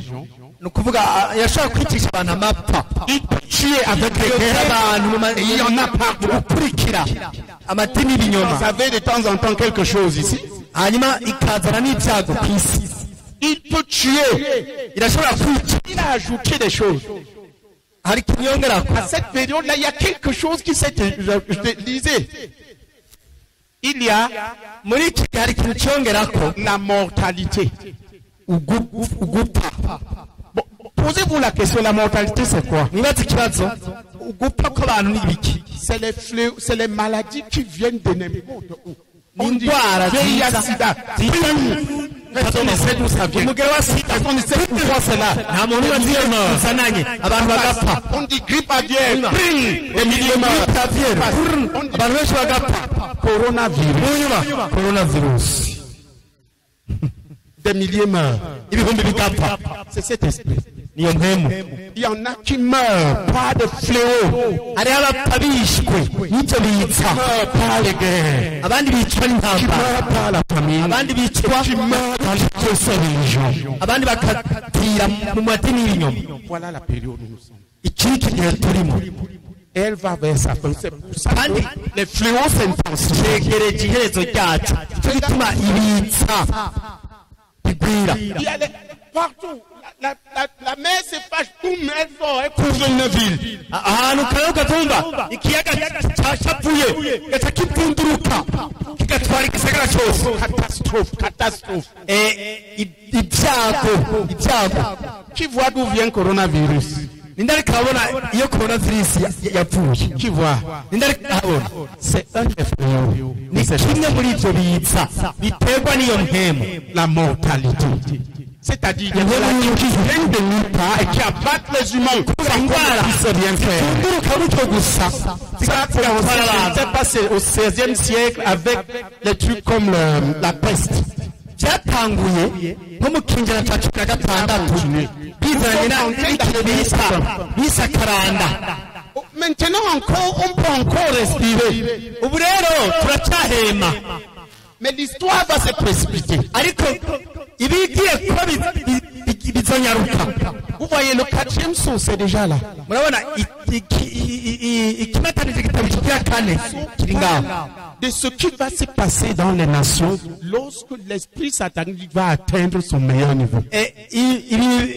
ikibivuga ibizoshika ku mahanga igihe iyo myanya ya satani izoshika ku isi Avant la fin, imbere y'ukiherezo nous sommes au 4e saut. turi ku kigira kane Le 5e saut ne sera pas visible sur la terre. Je crois que c'est ça qu'il est en train d'avoir lieu maintenant, je ne sais pas. ikimatanije igitabo kigira gatanu Ce qui va suivre immédiatement, c'est le 6e kisomenya saut. ibyacu ku isi Et le 6e saut va déclencher des désastres ikizokurikira n'ikigira gatandatu où les gens iront se cacher sous des montagnes. kizozana ibyago gushika abantu bajya kwinyegeza munsi y'imisozi Parce que le 5e saut, kuko igira gatanu au 5e saut, c'est dans le ciel. igira gatanu ni mw'ijuru Tous les gens qui ont été abattus par les faux prophètes, par les gens, tous les prophètes de Dieu, les hommes de Dieu qui ont été tués, abantu bose bishwe commencez à crier vengeance. bahogwa ukuri bahogwa ukugororoka Vous pouvez lire le 5e saut. niko bavuga Sur la terre, on ne connaît rien. batanguye gutakamba bavuga ngo imana ihora amaraso y'abagororotsi Quand vas-tu nous venger? bavuga ngo mbega mana uzohora ryari Quand vas-tu nous venger? uzohora ryari amaraso y'abagororotsi uzohora Il ne ryari sera rien là. Donc ce 5e saut là, ça ne kuri icyo vous serez toujours dans le 4e saut ici avec des choses qui se passent à gauche et à droite, des fléaux. Pendant ce temps au ciel, les martyrs crient. Dieu notre sang. Dieu va leur donner des habits blancs et va leur dire, attendez un peu parce qu'il y a certains de vos frères qui ne sont pas Imana qui vont faire les martyrs qui ne sont pas en impuzu zera ibabwira iti nimwicare ngaho mubanze murindire kuko hari abandi bategereza kwicwa. Je vous ai dit que la terre n'ira pas mieux. Nabwiye ko isi ntizotera ihindukira nziza. Quand nous quittons cette période sur la terre, nous plongeons directement dans le 6e saut. Tuvuye rero muri Du 5e au 6e saut. Parce que le 5e saut se passe dans les cieux. hazoca haba ikimatanije igitabo kigira gatanu. Et quand le 6e saut va s'ouvrir, qu'est-ce qui va se passer? Kukigira gatandatu ndirizoba. Qui sait ce qui va se passer? Ninda zirizoba. Le monde va connaître quelque chose qu'on n'a jamais vu. Mwisi hazoba ibintu tigeze tubona. Il y aura des tremblements de terre mondiaux. Hazobaho vyanyamugigima binyiganyitse isi yose. Un ballon secoué dans tous les sens. Isi hinduke Il y aura des éruptions volcaniques. Il y aura des astéroïdes qui vont tomber sur la terre, éliminer à droite de personnes. Si tu connais un peu de science et tu entends les choses que je suis en train de dire, tu vas régler ta vie.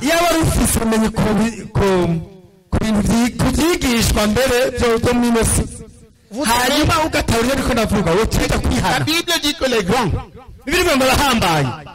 les chefs, les grands militaires, les riches, ils vont aller se cacher sous. Ils ont déjà préparé des bunkers.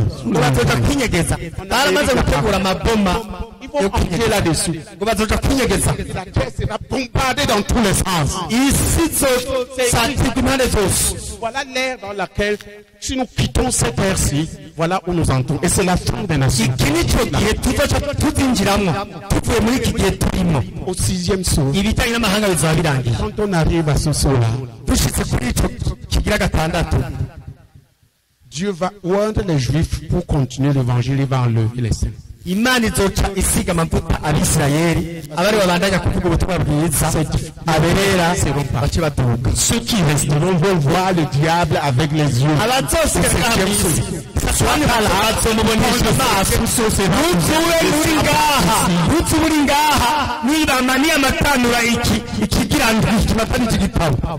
Frère, vous m'entendez? Mais sois prêt. Au 7e saut,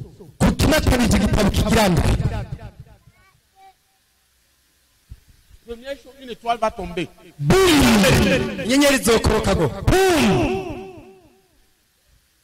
Les tiers de la mer seront stérilisés. Les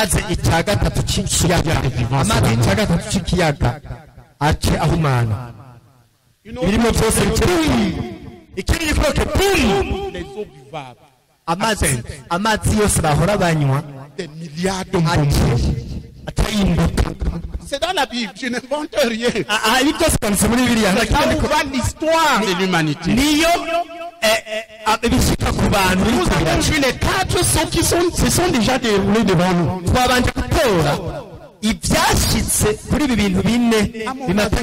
5e accord dans les cieux.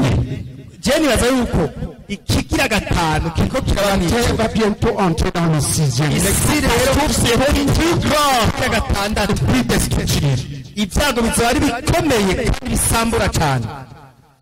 N'oublie pas ça. Ce monde n'ira pas mieux. Ce monde n'ira pas mieux.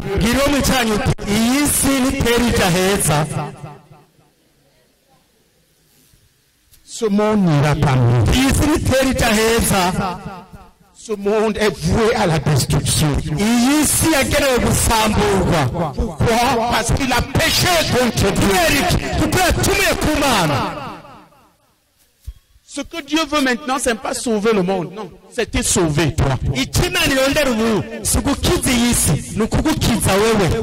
Dieu veut produire une nouvelle génération de croyants vainqueurs qui vont triompher. Imana ishaka guhagurutsa urushasha rw'abizera banesha bazonesha muri iki gihe. Que Dieu veut susciter aujourd'hui un peuple Imana ishaka connaît ces choses, ihanga totalement voué à son Dieu et triomphe. rizibyo yihaye Imana Au milieu de tout ceci, ne craint pas, proclame son Dieu et marche avec son Dieu. idatinya muri ibi bihe ahubwo rishingira intahe Imana mu bihe nk'ibi.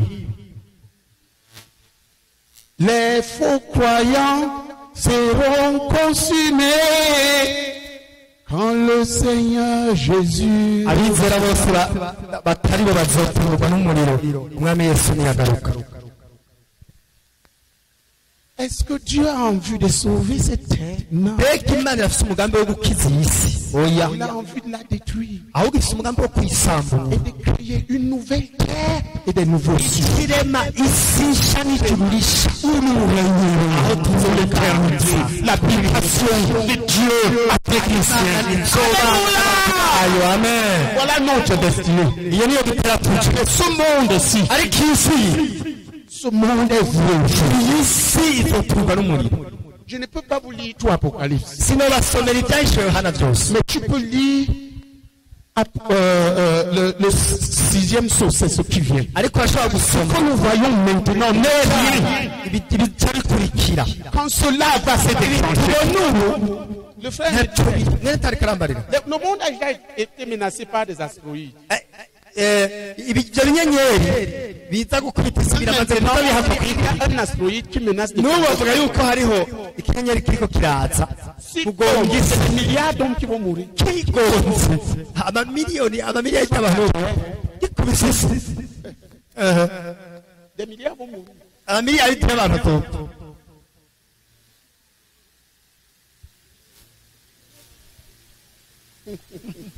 Alléluia. amen. Alors ceux qui prient pour que Dieu sauve ce monde, rero abariko il barasenga n'a pas sauvé cette terre. imana ikiza iyi si. oya imana izokiza iyi si, izokiza abantu Que c'est lui le roi et qui se détourne de leurs péchés. abantu bemera ko Yesu ari wari umwami hanyuma bagatera ibitugu ibyaha byabo bagahindukirira Yesu, abo ni imana izokiza. J'ai étudié ces choses. ibintu narabyize. Je suis en train de vous donner la chronologie de l'histoire de l'humanité. rwa kahise k'imana n'abantu Va aller comme ça bizogenda uko nyene jusqu'à ce que Dieu entre dans l'éternité future gushika avec imana les siens. yinjirana n'abayo mu gihe cy'ibihe bidashira cyo muri kazoza, Dans la nouvelle Jérusalem, muri Yerusalemu musha, où le soleil ne brûle pas quelqu'un, aho izuba où le soleil ne brûle pas, aho izuba ryaho ridaturira, le froid ne frappe pas, imbeho yaho ntibabaza, où le loup et l'agneau sont aho idubu izobana n'umwagazi w'intama, imfyisi n'umwagazi w'intama. Et qui comprend? ninde bitahura? C'est là que nous allons, naho tugana à Jérusalem. Yerusalemu. Sois là-bas. uzohabe nawe Notre royaume vient. ubwami bwacu buraje. Avant cela, ariko imbere yaho le monde va aller à la destruction. isi yo izoja mu guhona kwayo. Les choses que j'ai brossées. Si tu entres là-dedans, ibintu tu vas ndababwiye étudier, nacishije tu vas hejuru changer. ubyinjiyemo indani Tu dis, ukabyiga ne serait-ce que le sixième saut. naho wokwiga neza gusa Les ibizoba choses kuri qui vont se passer, parce que c'était en train de ibintu finir. bizoshika inyuma y'iki gihe turimo. Le sixième saut sera ouvert. Et s'il ne l'est pas déjà, je crois qu'il ne l'est pas déjà parce que je n'ai pas encore vu les astéroïdes tomber. vuba Quand tu vas suivre, ça va commencer par quoi? écoutez kizomenwa Il y ibaza aura ko hataragera kuko sindumva un tremblement de terre mondial hazobaho et des éruptions volcaniques partout. nyamugigima C'est ça qui va inaugurer isi yose ce sixième saut. n'ibirunga biturika impande zose. C'est-à-dire, on ne dira pas que c'est à Hawaï. ntibazoga ngo Burundi est pareil. habaye hawaii ngo mu burundi ntibyashitseyo. Ça va faire oya partout. C'est comme ça que le sixième saut va se révéler. uko niko bizoba ni Yesu yamatanura. Je me demande Amena si ça vaut la peine que quelqu'un soit là. ndibaza nti mbega birabereye ko umuntu yoba ari ngaha ku isi muri icyo gihe. Mais le problème, c'est que le 6e saut là, les croyants seront. Ari ikibazo nuko kuri icyo kimatanije igitabo kigira gatandatu. Mais ils seront gardés par leur Dieu. Abizera bazaba bakizwa isi. Mugo bazozigamwa n'Imana yawe buzi ukwizera l'évangile. kuko bazobandanya Après le 6e saut, gutanga ubutumwa bwiza. l'heure de l'église est terminée. Nyuma y'ikimatanije igitabo kigira gatandatu, La fausse valence. igihe cy'ishengero kizoba kirangiye, Et l'heure d'Israël va abo kuri commencer. bazoca baduzwa La nation d'Israël, Dieu va susciter ihanga rya Isirayeli. c'est 144 000 juifs Imana icagurutsa prédicateurs enflammés, opérant des miracles. Imana icagurutsa Pendant que la bête sera là. Abayisirayeli 144 bazoshinga intahisi, 144 bazoshinga intahisi. Où seras-tu quand Jésus reviendra? Wowe none uzoba urihe Yesu niyaza? Quand tu reviendras pour chercher ses élus. Niyaza kurondera abo yatoranije. En un clin d'œil, ils seront tous enlevés. Kanya ko gukubita urugohe bose bazotuzwa. Et toi, où seras-tu quand Jésus reviendra? Wowe uzoba urihe Yesu niyagaruka? Où seras-tu quand Jésus reviendra? Uzoba urihe Yesu niyagaruka? Certains seront en train de regarder les films pornographiques. Bamwe bazaba bariko bararaba amasanamu y'ubusambanyi. Ils seront frappés là-bas, tétanisés. Bace bakubitwa bahinduke nk'inkingi z'umunyu. Ils disent, en disant, je suis chrétien, je suis. Bavuga ngo turabakristo, turabakristo, turabakristo.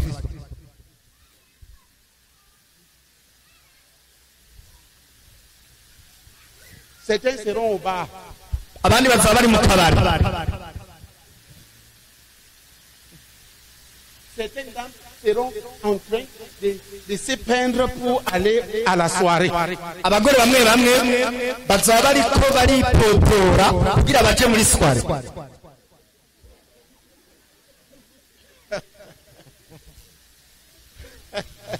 Où seras-tu? Wewe uzoba uri hehe?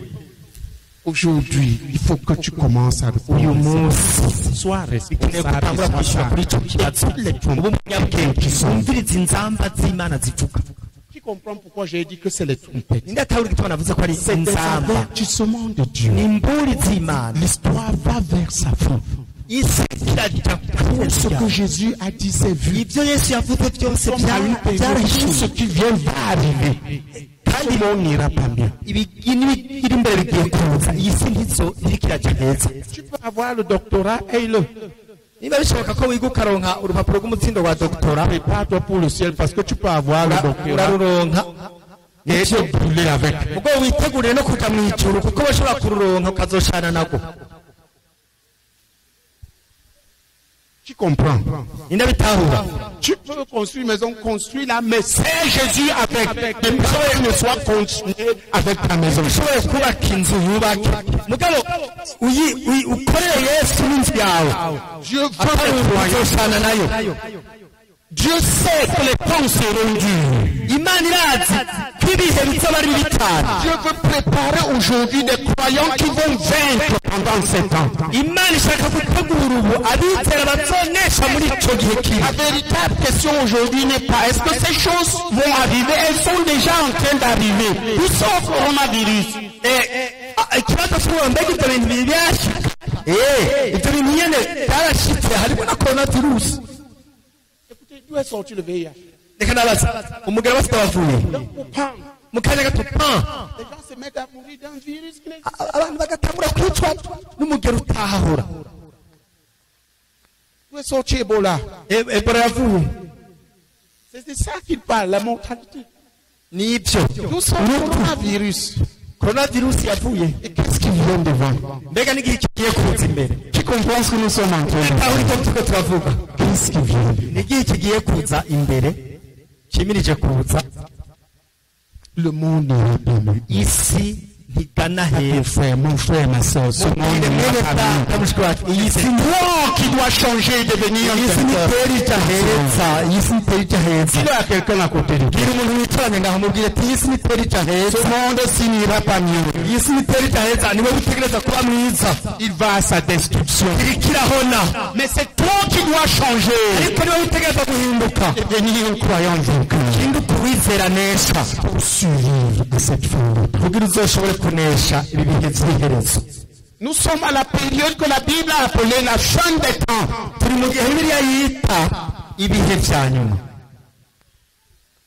À cette fin des temps,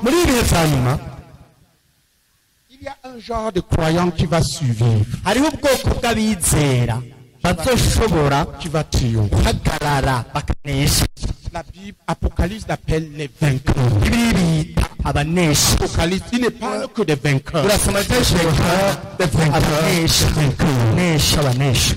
Alléluia. Amen. Les vainqueurs. Il y a un genre de croyant qui survivra à la destruction qui est dans ce monde.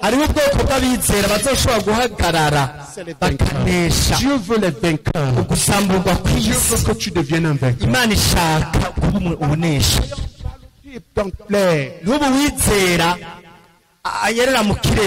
La question c'est, quel est ce genre de croyant? Où sont les craintes?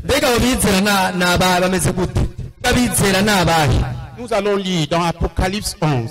Le genre de croyant qui survivra à la fin. Ce que nous voulons que tu deviennes et ce que Dieu veut que tu deviennes.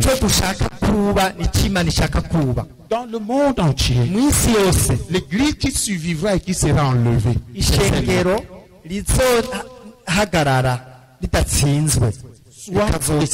Soit de cela.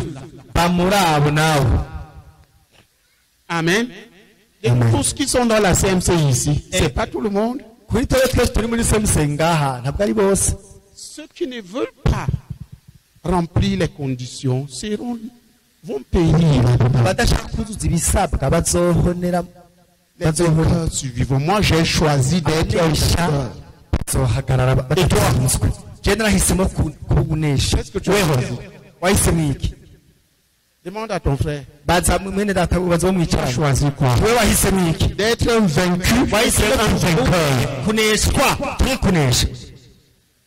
Qu'est-ce que tu choisis? Est-ce que tu as Jésus? Est-ce que tu es en train de te bâtir comme un croyant vainqueur?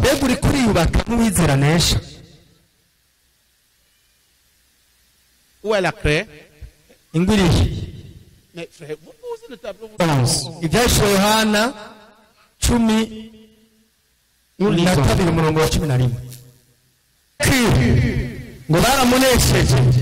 À cause du sang de l'agneau et à cause de la parole de leur témoignage, les croyants vainqueurs,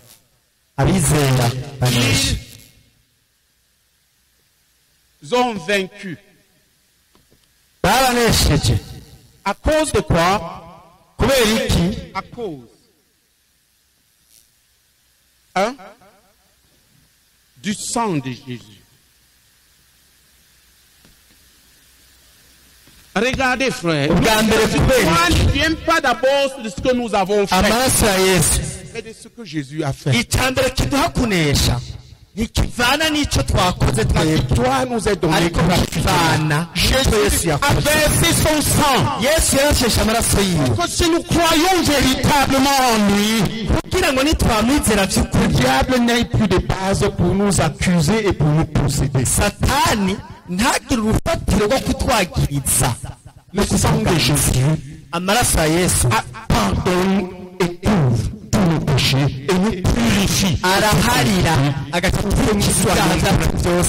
Applaudissons pour Jésus. La base de notre victoire, c'est le sang de Jésus. Il n'y a pas moyen de vaincre dans ce monde si on ne croit pas dans le sang de Jésus. Est-ce que le sang de Jésus pardonne? Oui. Jean 1, verset 8 à 10.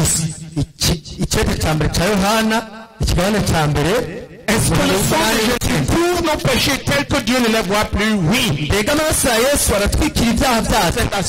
lui seul qui peut le faire.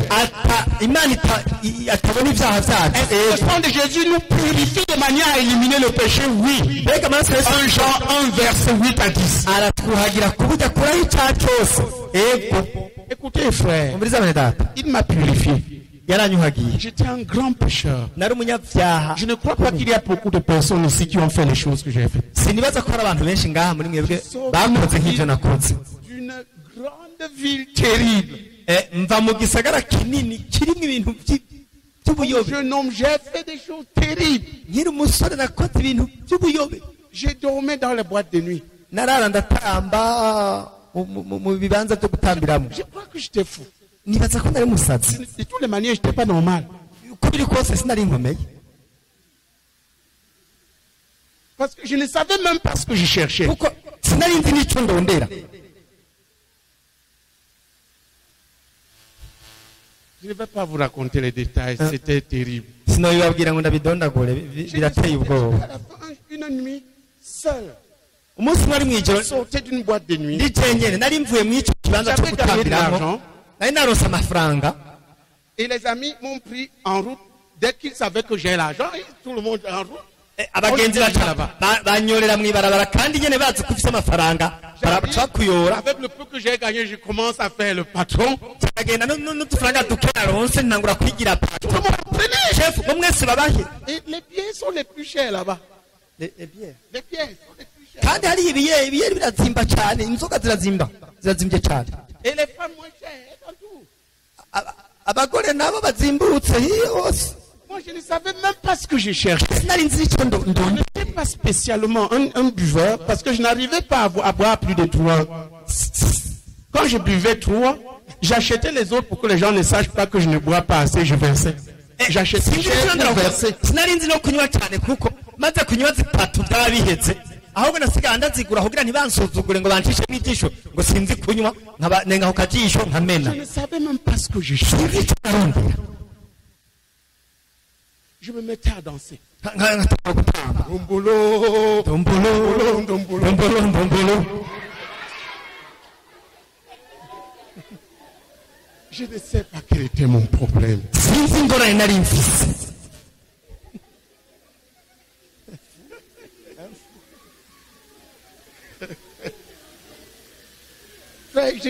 J'étais quoi que j'étais fou.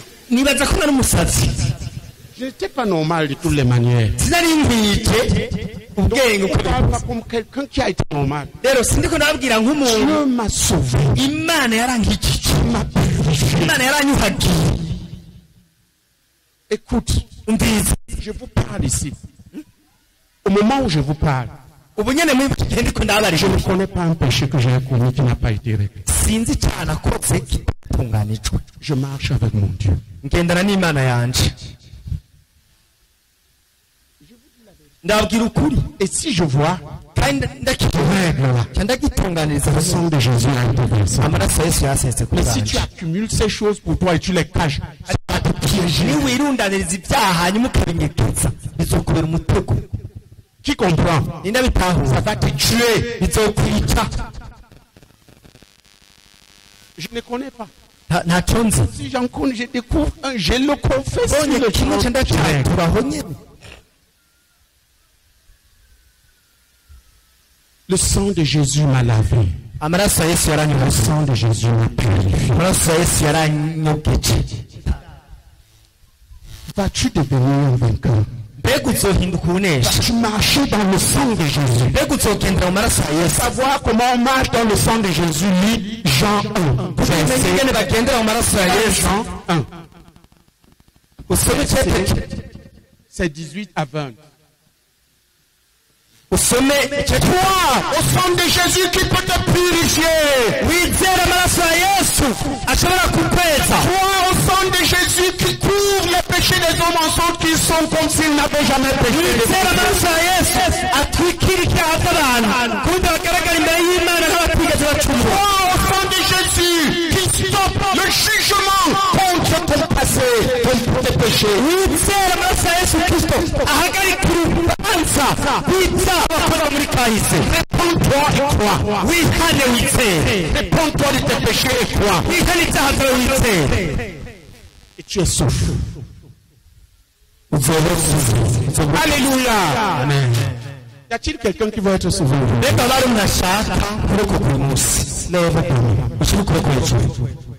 Tu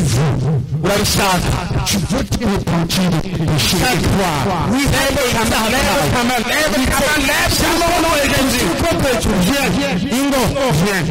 tous ceux qui veulent venir. Tu veux entrer dans le sang de l'agneau. Appartenir à Jésus et te préparer aujourd'hui. Préparer à partir d'aujourd'hui. Viens à Jésus. Viens à Jésus. Voilà les démons. Vous voyez les esprits là étaient fiers. Et viens, prenez là. Attendez. Lâche-la. C'est terminé. Amen. Amen. Et ne reviens plus jamais. Amen. Amen. Relève-toi. Ceux qui viennent, elle va se repentir, ça va. Attendez, tu veux donner ta vie à Jésus, viens. Non pas l'essentiel. Elle a donné sa vie, elle est déjà en train d'être libérée. Toi, viens. Tous ceux qui veulent de Jésus approcher. Tu veux appartenir à Jésus. Viens à Jésus. Viens à Jésus. Viens à Jésus. Viens à Jésus. Alléluia. Amen. Venez, pasteur. Mets-toi à genoux avec eux. Les frères, vous allez vous en occuper. Viens. Écoutez, vous êtes détournés de l'essentiel. Les démons, on les chasse. C'est tout. Même si tu en as, ils vont partir. Ne t'en fais pas. Tant que tu es là dedans, ça va partir. Mais si tu n'as pas Jésus, tu iras en enfer.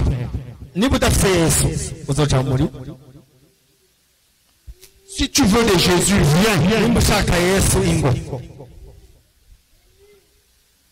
Venez. Relève-toi, jeune fille. Relève-la. Nous allons confesser. Vous allez confesser Jésus. Relève-toi. Applaudissons pour sa délivrance.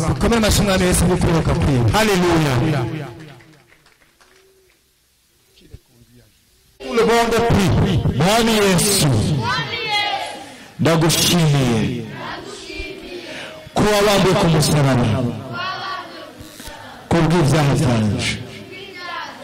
Uno munsi ndemeye ko ndi umunyabyaha. Ndi umunyabyaha. Nakoze ibyaha byinshi. Nababaje umutima wawe. Uranyihanganira gushyitsa uno munsi. None Mwami Yesu, ndaje kuri wowe. Kuri uno mugoroba Mwami, mparira ibyaha byanje, mparira uburoshi bwanje, mparira akaberego kanje. Niteguye kugukurikira uno munsi. Icyo bizonsaba cyose. Ndacitse umukizwa kuri uno munsi. Urakoze Mwami Yesu. Amen. Alléluia. Dis que Jésus tient ta vie entre ses mains. Alléluia. Amen. Alléluia. Amen. Tu as mal quelque part. Lève-toi.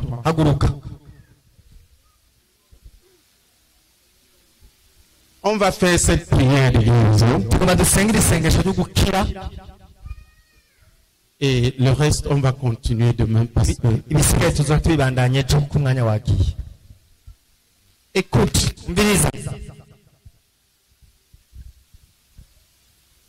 Nous allons faire 2 proclamations.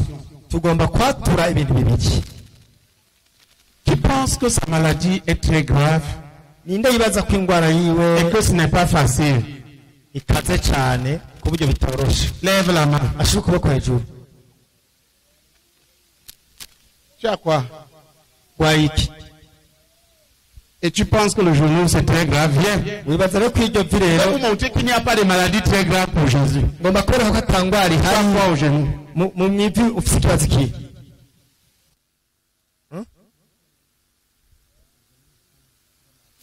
Mets tes genoux à terre. Mets les genoux à terre au nom de Jésus. Et relève-toi. Mets les genoux à terre. Relève-toi. Belle encore. Au nom de Jésus. Maintenant, regarde. Applaudissons pour ça. Regarde maintenant. Tu sens mal. Dis ce que tu sens.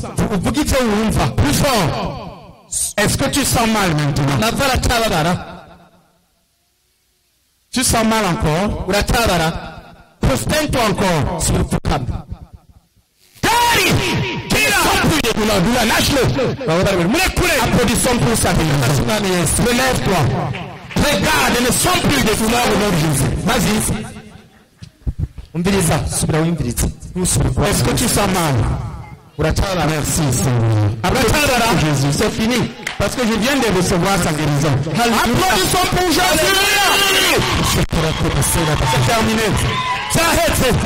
Donc si tu croyais que c'est impossible, applaudissons pour Jésus. Écoute, si le diable t'a convaincu que ta maladie est comme ça,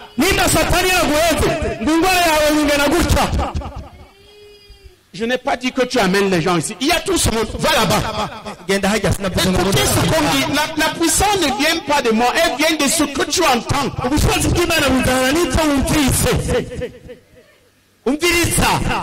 Écoutez bien et exécutez.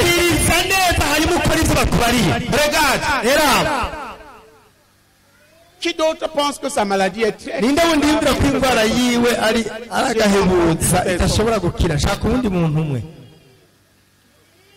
Ce n'est pas pour l'enfant. Attends, ce n'est pas pour l'enfant. Je veux un grand qui pourra dire ceci. Attends, on va grand ministère. Ce n'est pas un ministère de guérison.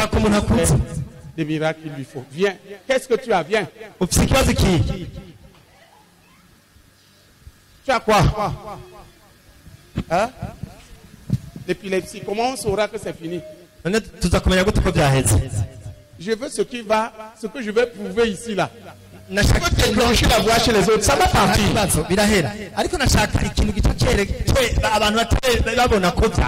Ne t'en fais pas. Ça va partir. Tu as déjà reçu Jésus. Oui, tu as reçu Jésus. Quand? Tu es où? Dans quelle église? Le problème, ta vie a besoin d'être réglée.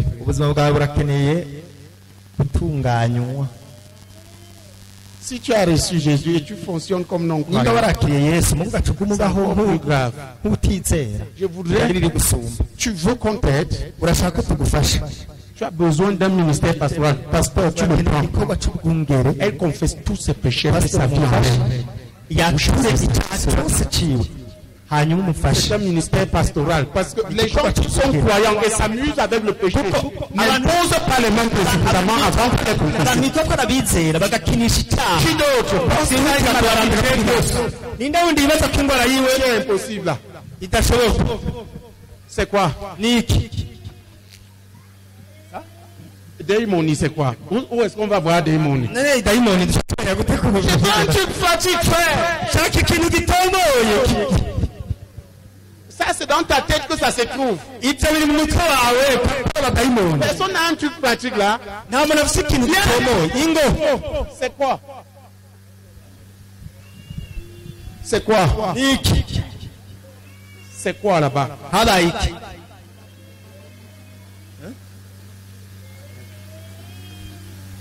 Lève le doigt comme ça. Ça, c'est un problème. C'est pour le comme ça. Sans ta guérison. Alléluia! Regarde maintenant. Tu sens encore? Tu sens encore mal? Lève. Dis.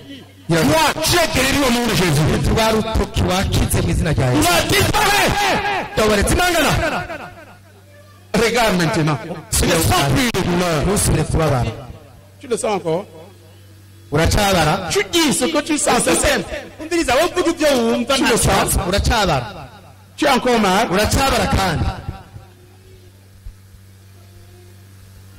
Applaudissons pour ça. Regarde maintenant. Regarde.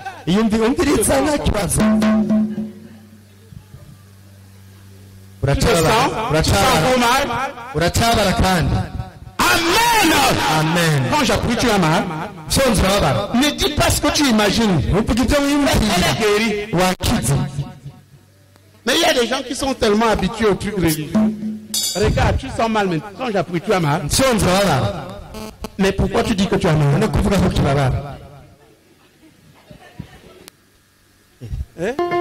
Il dit quoi? C'est fini. Elle était déjà guérie. Elle disait non. Regarde, j'appuie. Elle n'a pas mal. Applaudissons pour Jésus. Alléluia. Amen. Qui est la troisième personne? Je vais, avant que je rende ministère à tout le monde, je veux que tu saches que ton mal va partir. C'est quoi? Ne me donnez pas les maladies imaginaires. Je veux quelque chose de pratique.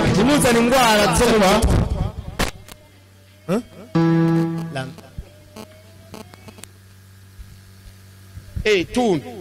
Et applaudissons pour ça. Maintenant bouge. Fort. Sans ta guérison. Est-ce que tu as mal? Bouge plus fort. Applaudissons pour ça. Donc Jésus est là. Ne crains pas. Même si c'est Corona, il le guérit. Alléluia. Il est écrit. En mon nom, ils imposeront les mains aux malades, les malades seront guéris. Tes deux mains, nous allons les bénir. Seigneur, tu dis dans ta parole. Voici les miracles qui accompagneront ceux qui auront cru. En mon nom, ils imposeront les mains aux malades, les malades seront guéris. Seigneur, voici le monde devant toi. Bénis ces mains, Seigneur.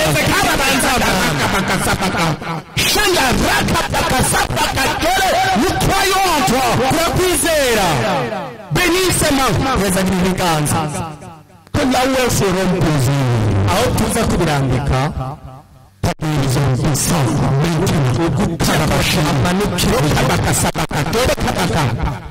je veux quelqu'un qui va vers cet enfant qui fait chasser ce démon.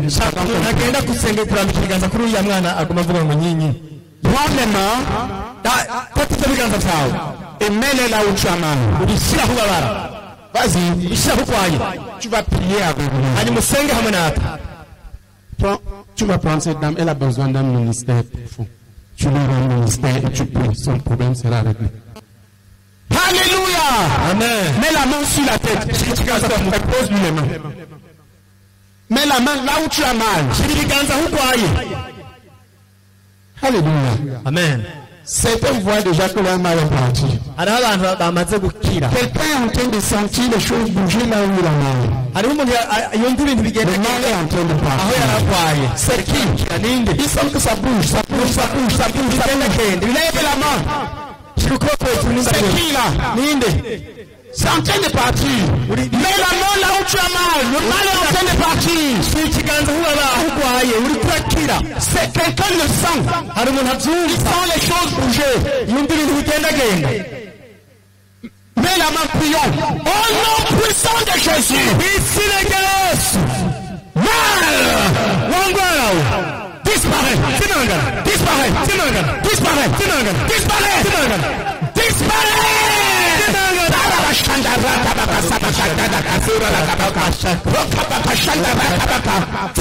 Guéris au nom de Jésus. Guéris au nom de Jésus. Guéris ne sent plus de Dieu. Dis merci Seigneur de m'avoir guéri. Regarde là où tu as mal maintenant. Et sans ta guérison. Le mal est parti. Il y en a qui ont guéri. Le mal est parti. Le mal est parti, lève la main. Regarde, ne regarde pas les autres. Regarde. Applaudissons pour Jésus. Tu sens que ton mal est parti, lève la main. Tu avais quoi?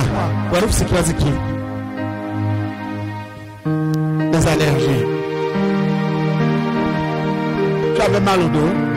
Regarde. Regarde pas mal au dos en restant comme ça.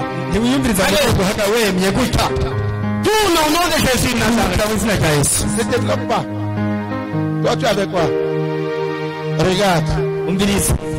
Fais ce que tu ne pouvais pas faire. Tu le sens? Tu fais le galant ici. Personne ne veut voir. Tu fais ce qu'on te demande. Regarde.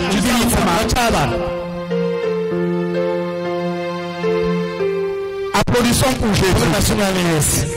Qui est guéri? Lève la main. Lève la main si ton mal est parti. Alléluia. Amen. Écoute, si tu es enfant de Dieu, tu as le pouvoir. Et demain, nous continuons le ministère. On va prendre une bonne partie du culte pour rendre le ministère de délivrance d'église. Mais ce que je veux te dire, en tant que croyant, cherche un croyant, mets ta vie en ordre et Jésus est